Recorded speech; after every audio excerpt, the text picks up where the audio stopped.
My question,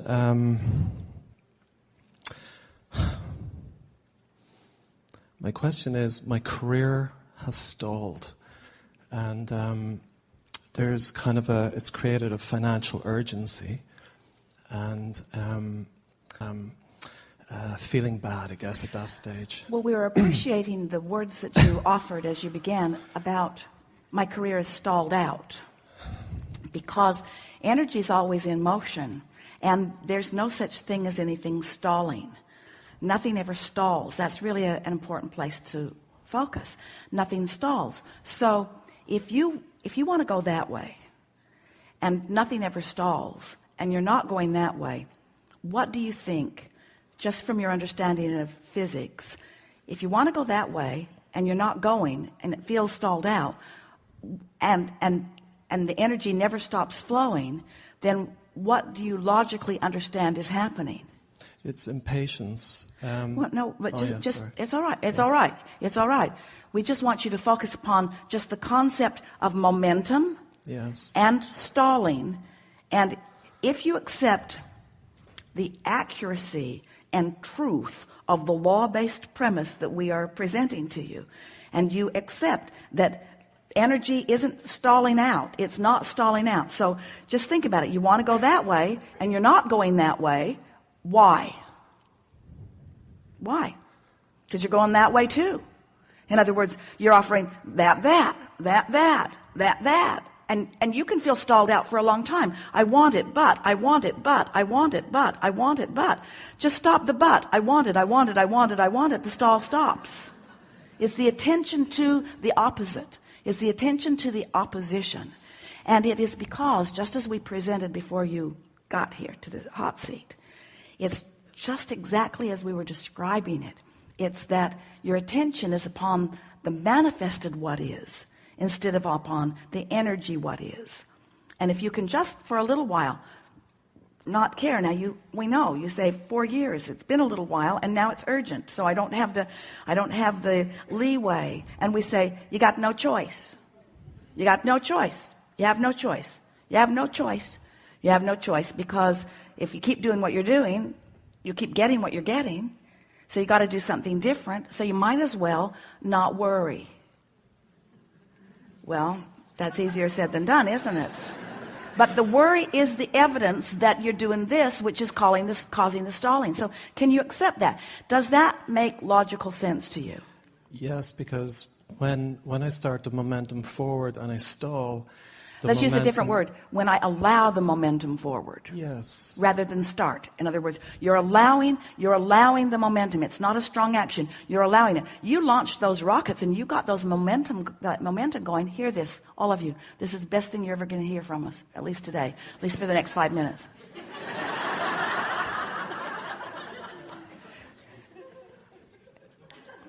You take too much credit. We love you very much for the momentum that you've got going, because you were complaining when you launched most of that.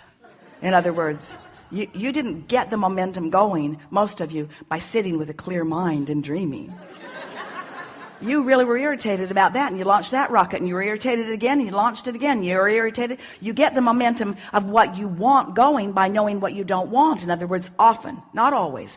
But so that momentum is really going. So let's just use the word. Can you pick up where you were now that we've carried on so much?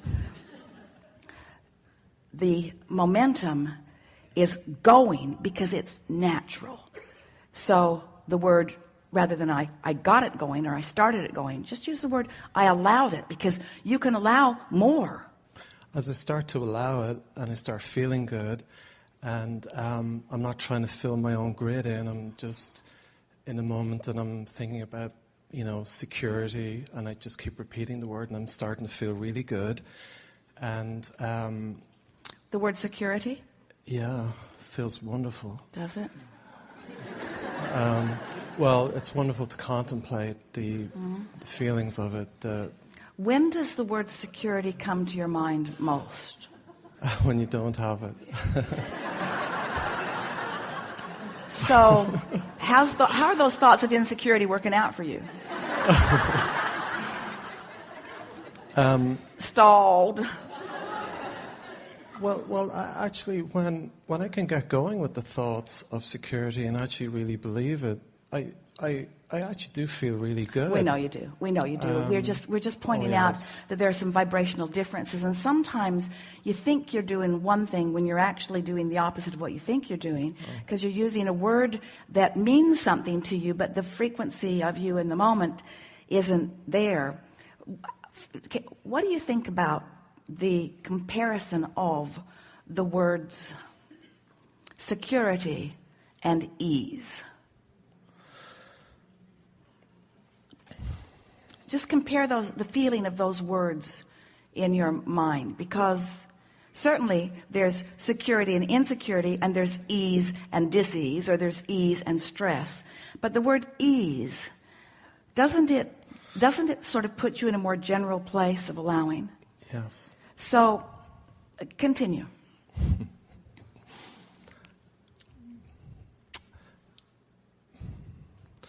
When I'm going with the momentum forward, and because it's strong and I was out of the way of it, and now I'm being swept in it, so yes. It's easy to do that. Easy, yes. I'm feeling the ease of that momentum. And people around me are responding, and I say, wow, this is great, and everything, it proves that all your teachings are true, because it's phenomenal how people will give way to you on the street. But the first thing I notice is the people around me in the shops, in the neighborhood, and it feels really good. And what is it?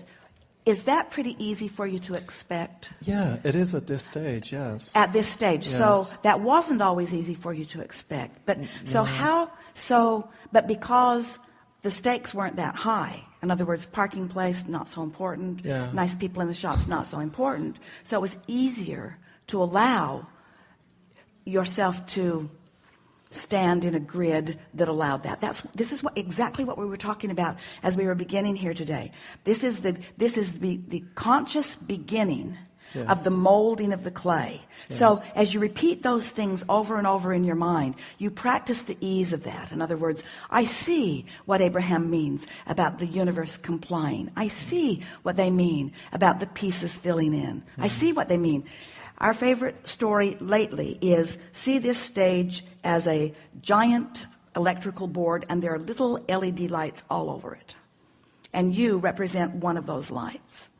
And you've got something going on in your mind right now. Doesn't matter what it is, wanted or unwanted, happy or sad, doesn't matter what's active in your vibration, but whatever it is, your light lit up.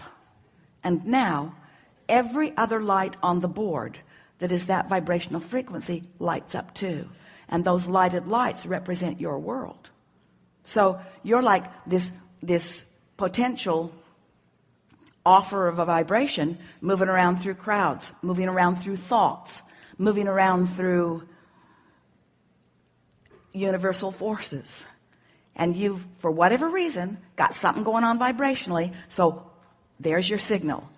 Everything that matches that signal lights up around you, becomes active around you, and represents your world, you see. Yeah.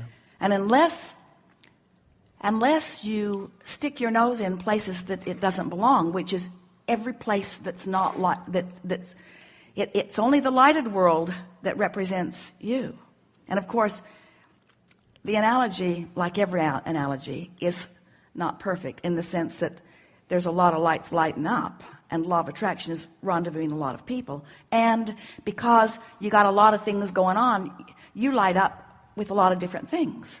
You light up with the happy ones at one part of the day, and the ornery ones at another part, and the frustrated ones at another part. In other words, you got a lot of stuff going on with this light board, which is the world in which you live. But you have so much more easy control over it than you know if you would stop being a knee-jerk reactor to the lighted lights and the way they're behaving, and instead you would focus on what light you're going to light today.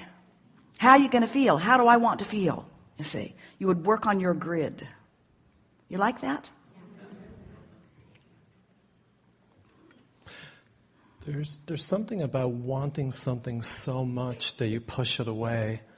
And I think you were talking about that on the Alaska cruise. And I think for sure, when I'm starting to go with my flow, let's say, other things start happening for me that I haven't asked. But you see, this is what we're talking about as we say, the fun.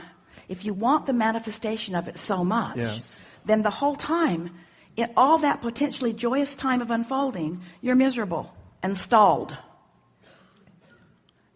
But if the manifestation is just part of it, but the journey along the way is the bigger part of it, then you're not unhappy. In other words, Esther's favorite thing that Jerry ever said was the day she broke everything on the beautiful shelf. Dusting, shelf crashed through, broke the Yadros and the Sabinas and all the beautiful little pieces that they'd been gathering around Baccarat crystal. All the beautiful little things were on that one stupid shelf. And Jerry heard the crash and said, "Don't move," because he knew Esther was in her bare feet and that she was standing there with glass all around her. And he came in and he began to laugh and he said, "Oh, good, something to want." No loss about what had gone, because that's the way. Oh, good, something to want. Oh, good, something to want. Not want it, not I want it so bad it hurts that I don't have it. Oh, good. Something to focus upon, something to give me life force, some reason to focus, some reason to pay attention to what I'm broadcasting vibrationally. Oh, good. Something to make me be aware of what light is lighted up. Something to use as my excuse to achieve a vibrational stance that is going to bring me so much more than that one puny thing could ever bring me. You see, an excuse to line up and allow the universe to show me my worthiness, its power, the power of the universe, and the goodness that surrounds me. Something else to do that, you see.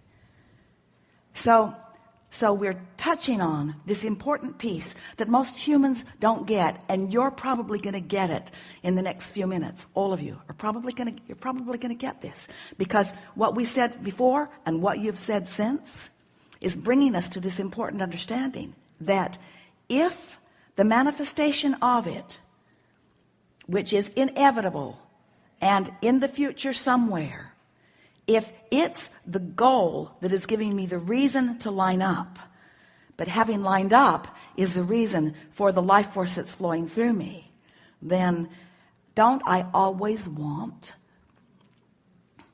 not yet manifested goals? Oh, you really do. And the bigger they are, the better they are. Because a lot of people say, "Oh, I wish I didn't want that because I felt so much better before I wanted it. Now I want it and I don't have it, I'm miserable." And we say, but wanting it gives you the potential of focusing, and it gives you a reason to recognize what you're doing vibrationally. It gives you a reason to understand who you are, an opportunity to watch the cooperative components of the universe, an opportunity to understand the leverage of alignment, the fun of that clarity, you see.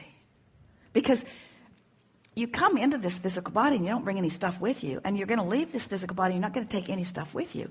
So the whole point of the stuff was just so that you'd have something fun to focus on, so that you could feel the energy flowing. That's why we think it's interesting as we visit with our physical friends that in the beginning they often roll their eyes and want to leave. The doors are locked, however. They roll their eyes and want to leave because they don't want another airy